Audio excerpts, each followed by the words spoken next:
The oldest worship is 70,000 years old, while it's the Adam and Eve story in the Torah is about 7,000 years old. Both cannot be correct.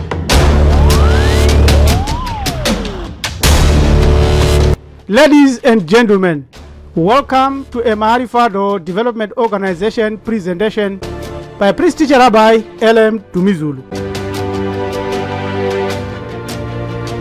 Ubuntu Maati, Modern Challenges, Ancient Solutions. This is our time. A field trip to the Tsodilo Hills of northwestern Botswana, led by Sheila Coulson, an associate professor from the University of Oslo, found evidence of serpent ritual activities, suggesting that humanity's ability to think abstractly and hold rituals dates back 70,000 years ago. This is the image and this is the website. If this is true, the implications are enormous. And also the issue of the serpent as predating all other recorded mythology pushes our thinking into a very different, vast field when we look at the origins of human beings. NACHASH, HAYAH, ARUM, CHAYAT, SADEH, ASAH, YHVH, YOMER, ISHAH, AMAR, ELOHIM, Lo, Toshlo, Collates, Gun. To the topic, there was no snake in the Garden of Eden. The King James Version, Genesis 3, verse 1, speaks about the serpent. We want to deal with this. And they say the understanding of this has limited and controlled belief of billions of people. What image appears in your mind concerning Adam and Eve being tempted in the Garden of Eden? Like millions, you have heard that old serpent deceived the whole world, and you have been told that that serpent is Satan, the devil. But are you aware of the fact that in the story of the fall in Genesis 3, there is no explicit mention of the word Satan? And also, there are no verses in the Old Testament that uses the personal name Satan. The word Satan comes from a Bantu word shata or set, which means evil. And this has been abused and popularized as the devil. In the book of the Jubilees, another apocryphal book, Satan, the serpent who appears in Genesis, is mentioned by his name Mastema. Jubilees 10, verse 8. This is a Chikaranga word, Ritema. Christians are pretty set that the serpent is Satan. These are the verses about the great deceiver, Revelation 12:9. In Thessalonica, they say Satan performed miracles to deceive Christians. In 2 Corinthians 11:14, they say also Satan deceives himself as an angel of light. And also in Timothy, he say he uses false doctrine. His deceptions reach the whole world, and he will deceive those who will rise in the second resurrection. Go to this website and study more about this devil. So he puts even the righteous and the clean angels or saints or divinities in a quandary, because all these characteristics are the characteristics of God. But the truth is, there was no snake in Eden. The word used is serpent. If so, who deceived Eve? Is Christianity, Islam, and Judaism teaching falsehoods? Are they hiding something? Here are some interesting realities.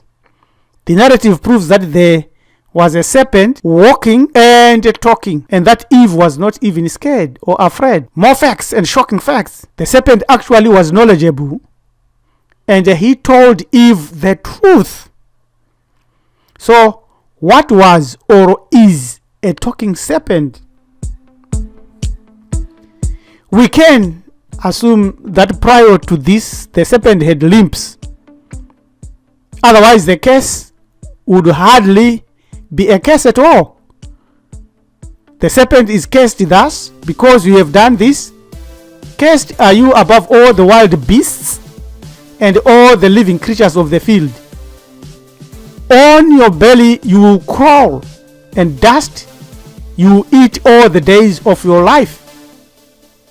So the translation is a trick game here, because the Hebrew al gashoan yalak, for upon the belly and the life, can actually mean from above a reptile, from the issue of the fetus as its source, yet being outside the belly, you continue on in your material life. Sounds strange, but scientists have discovered that snakes did actually once have legs, and they lost them via mutation. There is the genetic code and the missing links that this DNA experiment has shown. Some studies now say mutation in a stretch of snake DNA called ZRS, the zone of polarizing activity regulatory sequence here, was responsible for the limb altering change. And different techniques have been used to verify this. The other one here shows that the mouse, the arms and the legs are normal limbs, and then the truncated limbs of the cobra and the python here disappear. See that? Because of the missing ZRC DNA on that zone. So that's scientific. But the Bible and the Torah said crawling and eating dust. So the serpent would eat dust to sustain its life. But one scholar investigated this, John Lear, and he says that the term that they eat dust is reference to the genetic makeup of mankind. The biblical use of alpha for dust is the same word used for what mankind was created from. Therefore, possibly, this is alluding to the genetic makeup that this serpent either eats the humans or derives something from the humans. This is very serious. The problem is of translation. The word serpent that you read in the Bible is NACHASH in Hebrew. Dr. Hessler says that this word has many other meanings as well, and that it follows the pattern from its root that gives it the basis of a noun, a verb, and an adjective. As a noun, it usually is the word serpent that is employed. As a verb, it means deceiver or diviner with divine knowledge, from ARUM, meaning to hiss or to whisper, another Bantu word. Sometimes if you go into the Hebrew, it is ARUM. The adjective version means bronze, copper, or brazen with brighty shiny outside. Therefore, as used as an adjective, it would be translated as the shining one. Shining or luminosity is a quality that is characteristics of divine beings in the Hebrew Bible and other Near East literature. There's a website. So that alone disqualifies the snake idea. It was not a snake, but a shiny being like that. NACHASH. It was not unreasonable for Eve to answer to the snake and to converse with the snake. After all, the snake was evidently speaking in a language that she understood and asking very intelligible questions. Serpents or snakes do not possess the ability to speak. Why did the Elohim curse the serpent if it was actually Satan who had led Eve or Adam into sin? This story was borrowed from many other sources, and it is clear that NACHASH is in the group or class of Tokoloshis, Amazim, or also called aliens. They speak through telepathy and they suggest via the subconscious, and the human understands what they are saying. So there we are. If it's not a snake, the understanding is enormous. The Hebrew word for snake is NACHASH. This etymologically related word to the word for copper, which NACHASH is a shiny metal. Why was the form of a snake chosen? Why not a cow or a donkey or a lion or a bear? Walking snake, to be correctly rendered in English, the Hebrew ha-shatan should be transliterated as the Satan, or the adversary or enemy. In the English, it is incorrectly understood to be a name or a noun when it's actually a title or a description or an adjective. Therefore, the world is ruled by some evil entities or enemy. Our ancestors said that the evil aspect of serpents. God is a man-eater. For this reason, men are sacrificed to him. This is from the Gospel of Philip in the Nag Hammadi. And we also understand it from our tradition in Africa of the cat destroying Apophis or Apapaipa, the serpent or the serpentine energy. Bantu perspective and symbolism, as well as teaching aids. Snakes shed their skins, revealing new skin underneath. This symbolizes rebirth, transformation, healing, immortality, as well as power. You can see that snake here. You can see that, right? And all these, see, this is like man's seed into the mind, and this is Kunum, the creator. A teacher once explained that if you read a story and you find in it the existence of talking animals, it means that story is a fable. It is a specific literal type that would be recognized by the tale's original listeners, just as we can recognize any fable today. The baboon and the rabbit and the hare, the tortoise that went to the moon for a party with the birds and abused the birds, and the birds took away their feathers, and the tortoise had to fall down and broke his nice smooth shell, and it was mended by a very wise man. That's a story with a moral teaching.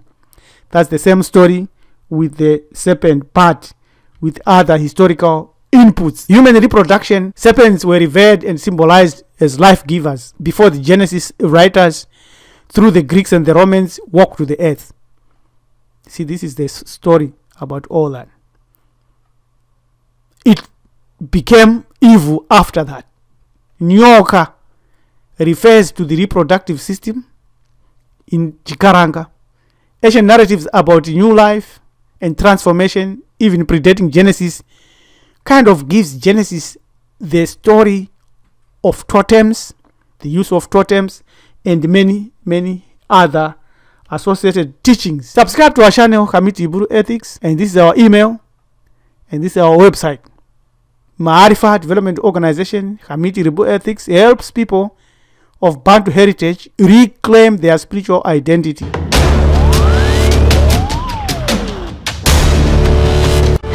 This is our time to use our ancestral heritage of greatness against every challenge for real success. And yes, we will. Miti Iburu Ethics, let us share, experience, and create a new life today and now from the ever-living words passed to us by our wise ancestors. Amen. Let's link and connect. The future is now. Till we meet, remember, there was no snake in the Garden of Eden, but there was a being. And these are the beings that might be behind most of the negative activities taking place on the earth. They fall under the name serpents, or shiny beings, tokoloshis, amazim, or zimzangara. Till we meet again, thank you, Tatenda Siabonga.